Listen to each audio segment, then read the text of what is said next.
कोई सोच भी नहीं सकता कि कोई इतना नीचे गिर सकता है कि वो अस्पताल को निशाना बना ले।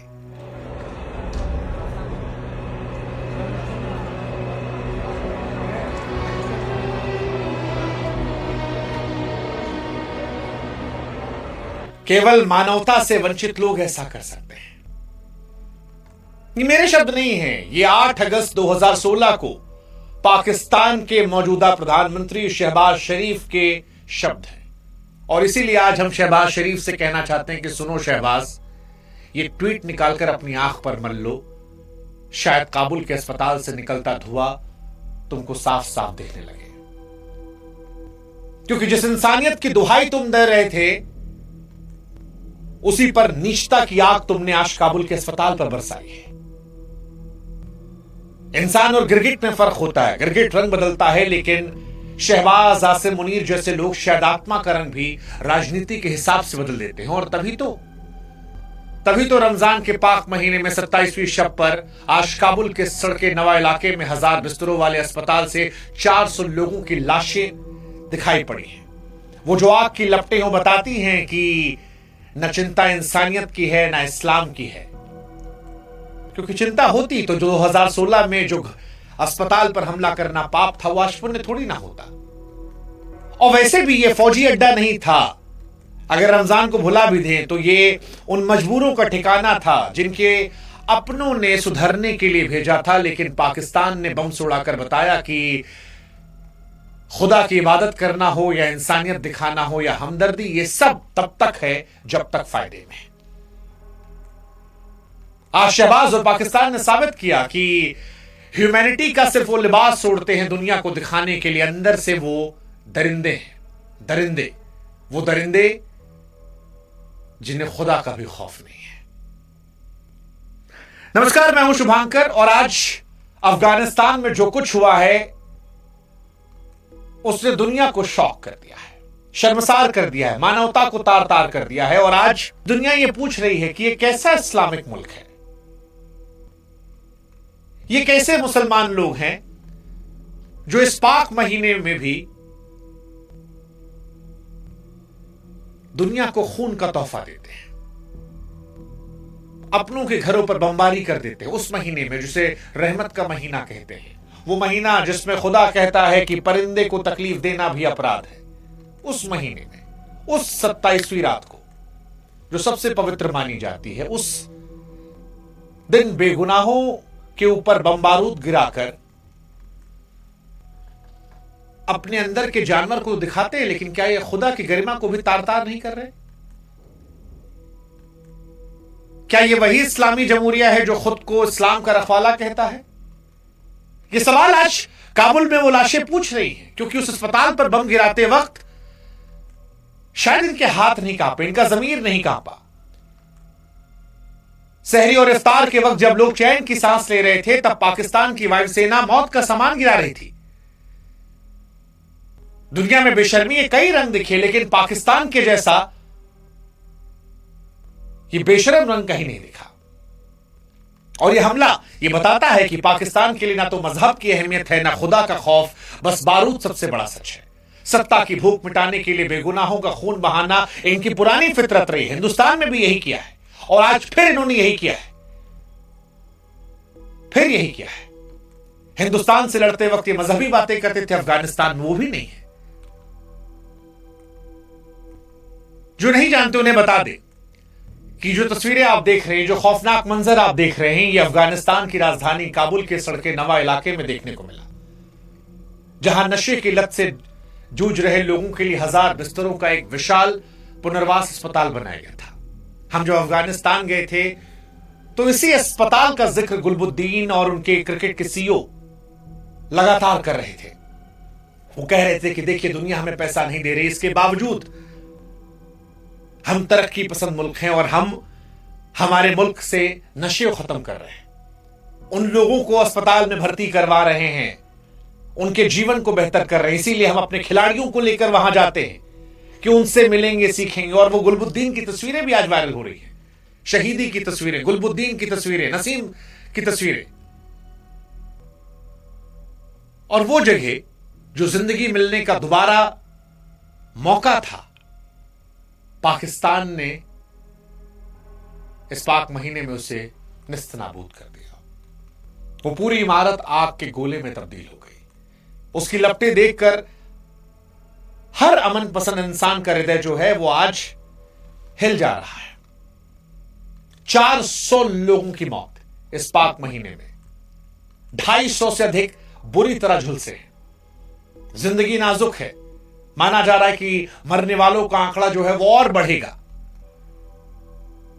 अस्पताल के जिन कमरों में दवाओं की महक होनी चाहिए थी, वहां मासूमों के मांस की जलने की बदबू आ रही है। जिन हाथों में इलाज की ड्रिप लगी थी, वो हाथ मलबे से बाहर बेजान लटके हुए गवाही दे रहे हैं। कई तस्वीरें ऐसी हैं जिनको देखकर कलेजा मुंह को आ जाता है, सांसें थम जाती हैं। और ये सब कुछ किस लिए? और क्या यही सबसे बड़ा दिन था ये सब करने के लिए? क्या यही सबसे सटीक लोग थे? क्योंकि जिन लोगों को पाकिस्तान ने मारा है वो अफगानिस्तान की सड़कों और गलियों से रेस्क्यू करके लाए गए थे ताकि नई जिंदगी की शुरुआत कर दे। वो खुद बेहतर होना चाहते थे, सुधरना चाहते थे, लेकिन पाकिस्तान ने मौका नहीं दिया। बोर्ड ऑफ पीस के सदस्य बनकर दुनिया को शांति का पाठ पढ़ाने वाला पाकिस्तान असल में काबुल के आसमान में मौत के गिद्ध उड़ा रहा है और उन परिवारों की उम्मीदों को राख बना रहा है जो अपनों के ठीक होने का इंतजार कर रहे थे।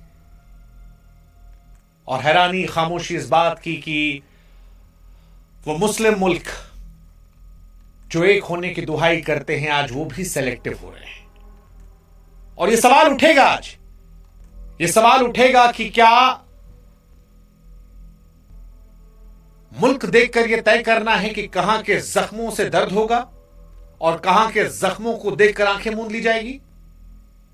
क्योंकि आज अफगानिस्तान ये पूछ रहा है कि अगर यही हमला करने वाला इजराइल होता और यही मलबे का मंजर फिलिस्तीन होता तो क्या दुनिया भर के मुसलमान बुद्धिजीवी या दुनिया भर में इंसानियत पसंद लोग, ह्यूमन राइट्स की बातें करने वाले लोग, वेस्टर्न कंट्रीज, वो तमाम कलाकार जो सोशल मीडिया से लेकर टीवी चैनलों पर या फिर रियलिटी शोज में जाकर बात करते हैं, वो इसकी लानत मलानत नहीं करते? क्या ह्यूमैनिटी को डेड नहीं बताया जाता? लेकिन पाकिस्तान ने किया है। शिकार अफगानिस्तान के बेकसूर नागरिक है। अफगानिस्तान अमेरिका का दुश्मन है, इसलिए शायद आज सबके हलक में दही जम गया है। एक मुल्क जो वापस अपने पैरों पर खड़ा होना चाहता है, दुनिया ने उसका साथ छोड़ दिया लेकिन वो खड़ा होना चाहता है, जो अपने लोगों का ख्याल रख रहा था, उन 400 लोगों को मार दिया गया। दुनिया खामोश है क्योंकि उसकी सियासत में एजेंडा फिट नहीं बैठ रहा। मानवाधिकार के बड़े बड़े सूरमा कहीं छिप गए हैं और यह बताता है कि हम उस दौर में जी रहे हैं जहां पर राजनीति की गंदगी की पराकाष्ठा यह है कि मजहबी हमदर्दी का कार्ड सिर्फ तब खिला जाता है जब दुश्मन कोई गैर हो, लेकिन जब खुद का हाथ मासूमों के खून से सना हो या हमारे एजेंडे में वो मुल्क सूट ना कर रहा हो तो गांधी जी के 3 बंदरों की तरह खामोशी आ जाती है। दुनिया के सामने अफगानी शरणार्थियों का हमदर्द बनने का ढोंग करने वाला पाकिस्तान आज उनकी पीठ में खंजर घोंपकर साबित करता है कि वो किसी का सगा नहीं है। उसकी हमदर्दी सिर्फ एक दिखावा है। और जैसा कि हमने कहा कि यह अस्पताल अफगानिस्तान के लिए एक बड़ी सेंसिटिव जगह थी। पिछले साल भी अफगानिस्तान ने कई खिलाड़ी यहां गए थे। वो खुश थे कि उन्होंने कुछ अच्छा किया है। ईंट से ईंट जोड़कर अफगानिस्तान ने अपने मुल्क को दोबारा खड़ा करने की कोशिश की। क्योंकि हम काबुल गए हैं तो हमने काबुल की दुनिया को देखा है। हमारे जहन में भी सवाल था कि जब दुनिया ने मुंह मोड़ लिया तो कैसे अपनी अर्थव्यवस्था चला रहे। और मुझे याद है कि जब उन्होंने हमसे कहा कि आपके मुल्क ने तरक्की ज्यादा की है लेकिन आज भी अफगानिस्तान का रुपया आपसे मजबूत है, पाकिस्तान से मजबूत है, तो वो खुददारी दिखाने की कोशिश कर रहे थे। उन्होंने कहा कि हमने सड़कों को देखिए साफ कर रखा है, हमने नशे को खत्म करने के लिए मुहिम चलाई है, हमारे यहां पर नशे का कारोबार बहुत बड़ा हो गया था। और आज वो तमाम खिलाड़ी, चाहे वो राशिद खान हो, गुलबुद्दीन हो, शहीदी हो, रहमानुल्लाह गुरबाज हो, जादरान हो, वो सब ये सोच रहे हैं कि जिन लोगों से वो हाथ मिला रहे थे, जिनको जीने की उम्मीद देने गए थे, उनको पाकिस्तान ने क्यों बम के जरिए राख कर दिया? सच कहें तो पाकिस्तान ने सिर्फ मरीजों को नहीं मारा है, उस इंसानियत का भी कत्ल किया है जो खेलों के जरिए सरहदों को जोड़ने की कोशिश करती है। अस्पताल पर बम बरसाना अगर नीचता और मानवता से वंचित होने की निशानी है, तो आज पाकिस्तान ने दुनिया का सबसे बड़ा इंसानियत का मुजरिम खुद को घोषित कर दिया है। ये उन सभी खिलाड़ियों का भी अपमान है, उन तमाम लोगों की कोशिशों का भी अपमान है जिन्होंने मरीजों को बेहतर कल का सपना दिखाया था।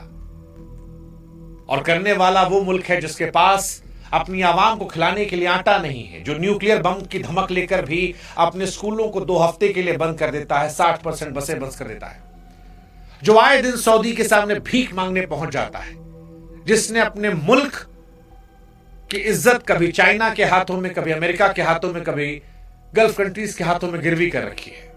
उसके पड़ोस में एक खुददार कौम अपने आप को बेहतर करने की कोशिश कर रही थी, और पाकिस्तान जो कर्जा लेकर मुल्क चला रहा है, उसने उसी कर्जे से पड़ोसियों के अस्पताल उड़ाने के लिए करोड़ों के बम और फाइटर जेट्स में पैसा लगा दिया। जो पैसा था जिसे दुनिया ने पाकिस्तान की आवाम की भलाई में दिया था, लेकिन पाकिस्तान के जनरलों ने इसे निर्दोष अफगानियों की तबाही में खर्च कर दिया। और इसीलिए आज हम कह रहे हैं कि काबुल का वो अस्पताल तो राख हो गया, लेकिन शहबाज शरीफ, उस आग की तपिश तुम्हारे घर के ड्राइंग रूम तक भी आएगी, क्योंकि बेगुनाहों की आग कभी खाली नहीं जाती। इतिहास तुमको एक ऐसे प्रधानमंत्री के तौर पर याद करेगा जिसकी कथनी में तो मानवता थी, लेकिन करनी में सिर्फ मरीजों का खून था। दुनिया के इतिहास में बहुत सारे युद्ध हुए हैं, लेकिन अस्पताल में भर्ती निहत्ते बीमारों पर आसमान से आग बरसाना कोई युद्ध नहीं, यह कायरता की पराकाष्ठा था, और यह पाकिस्तान ने दुनिया को दिखाया है। यह मानसिक कंगाली का वो सबूत है जो भीख के कटोरे से ज्यादा खतरनाक है। और इसीलिए आज दुनिया से हमारा सवाल है, क्या दुनिया पाकिस्तान के इस स्टेट स्पॉन्सर टेरर पर अपनी आंखें मूंद लेगी? क्योंकि आज कहानी सिर्फ पाकिस्तान की नहीं है, दुनिया की भी है। ये गुड टेररिज्म, बैड टेररिज्म का रोना गाना जो है, ये दुनिया को बंद करना पड़ेगा। आतंकवाद सिर्फ आतंकवाद होता है, और वो मुल्क जो खुद को शांति का रखवाला कहता है, मानवाधिकार के बड़े बड़े चार्टर लेकर घूमता है, जब 400 मासूमों को कत्लेआम करता है, एक अस्पताल को खाक कर देता है, तो क्या इसे दुनिया नजरअंदाज कर देगी? पाकिस्तान की हरकत दिखाती है कि उसे ना तो अंतर्राष्ट्रीय नियमों की परवाह है, ना खुदा के इस पाक महीने की, और ना इंसानियत की। आज काबुल का यह अस्पताल धू धू कर चल रहा है। उसकी आग की तपिश शहबाज शरीफ के हर पुराने धावे को भस्म करती है जिसमें मानवता की बात थी। पाकिस्तान की दरिंदगी इतिहास के पन्नों में उस काले कलंक की तरह दर्ज होगी जिसे शहबाज शरीफ के झूठे शब्द कभी नहीं धो पाएंगे। और इसीलिए अफगानिस्तान के दोस्त होने के नाते हिंदुस्तान की तरफ से हमें लगता है कि इस दोगलापंथी को आज हर मंच पर हम बेनकाब करें। And let's say